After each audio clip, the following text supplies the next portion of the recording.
ಕ್ರೂಸ್ನಲ್ಲಿ checkout day ಆದ್ರೂ ಇನ್ನೂ ಏನಾದರೂ ಹೊಸದನ್ನು ನೋಡೋದಕ್ಕಿದೆಯಾ ಅಂತ ಹುಡ್ಕೊಂಡು ಹೊರಟಿರೋ ನಮಗೆ ಎಕ್ಸ್ಪ್ಲೋರ್ ಮಾಡದೇ ಇರೋ ಕೆಲವೊಂದು ಔಟ್ಡೋರ್ ಗೇಮ್ಸ್ಗಳು ಕಂಡ್ವು. ಬಂದಿದ್ದಕ್ಕೂ ಸಾರ್ಥಕ ಆಯಿತು ಅನ್ನೋ ಸಮಾಧಾನ ಒಂದು ಕಡೆ ಆದರೆ, ಕ್ವೀನ್ ವಿತ್ ದ ಕ್ವೀನ್ ಅನ್ನೋ ಕ್ಯಾಪ್ಷನ್ಗೆ ಒಂದು ವಿಡಿಯೋನೂ ಸಹ ಕ್ಯಾಪ್ಚರ್ ಮಾಡುವಂಗಾಯಿತು. 2 ಗಂಟೆ ಆಗೋಯ್ತು ಚೆಕ್ಔಟ್ ಆಗಿ ಕ್ರೂಸ್ಗೆ ಟಾಟಾ ಬಾಯ್ ಬಾಯ್ ಹೇಳ್ತಾ ಹಾರ್ಟ್ ಫುಲ್ ಆಫ್ ಮೆಮೊರೀಸ್ ಹೊರಗಡೆ ಬರೋಷ್ಟರಲ್ಲಿ it was raining. But it's okay, hotel ತಲುಪೋಷ್ಟರಲ್ಲೇ ಮಳೆನೂ ನಿಂತಿತ್ತು. ನಾವು ಸಹ ಗೂಗಲ್ ಮ್ಯಾಪ್ನ ಹಾಕ್ಕೊಂಡು ವಾಕ್ ಮಾಡಿ ಮೆಟ್ರೋ ಸ್ಟೇಷನ್ಗಳಿಗೆ ರೀಚ್ ಆದ್ವಿ.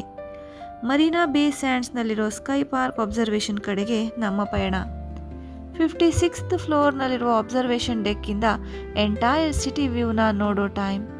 ಈವ್ನಿಂಗ್ ವ್ಯೂನ ನೋಡಿ ವಾವ್ ಅನ್ನೋದಾ, ನೈಟ್ ವ್ಯೂನ ನೋಡಿ ಸೂಪರ್ಬ್ ಅನ್ನೋದಾ ಅನ್ನೋ ಕನ್ಫ್ಯೂಷನ್. ಅರೌಂಡ್ 8 o'clockಗೆ ಲೇಸರ್ ಶೋ ಜೊತೆಗೆ ಈ ವ್ಯೂನು ನೋಡಿ ತುಂಬಾ ಖುಷಿಪಟ್ವಿ. No words to explain. ಈ ಅಬ್ಸರ್ವೇಷನ್ ಡೆಕ್ಕಿಂದ ನೋಡಿರೋ ವ್ಯೂನ ಕೆಳಗಡೆ ಬಂದು ಎದುರುಗಡೆಯಿಂದನೂ ನೋಡಿದ್ವಿ. It was very very amazing. ಈ laser show was absolutely free here. ಇವೆಲ್ಲನೂ ನೋಡಿ ಅಲ್ಲೇ ಸ್ವಲ್ಪ ಟೈಮನ್ನು ಸ್ಪೆಂಡ್ ಮಾಡಿ ಬರೋಷ್ಟರಲ್ಲಿ ಇಟ್ ವಾಸ್ 10 o'clock. ಹಸಿವು ದಣಿವು ಎಲ್ಲನೂ ಇತ್ತು. ಸರಿ ಅಂದ್ಬಿಟ್ಟು ಹೋಟೆಲ್ ರೂಮ್ ಕಡೆ ಬಂದ್ವಿ. ಹೀಗಿತ್ತು ನಮ್ಮ ಇವತ್ತಿನ ಡೇ.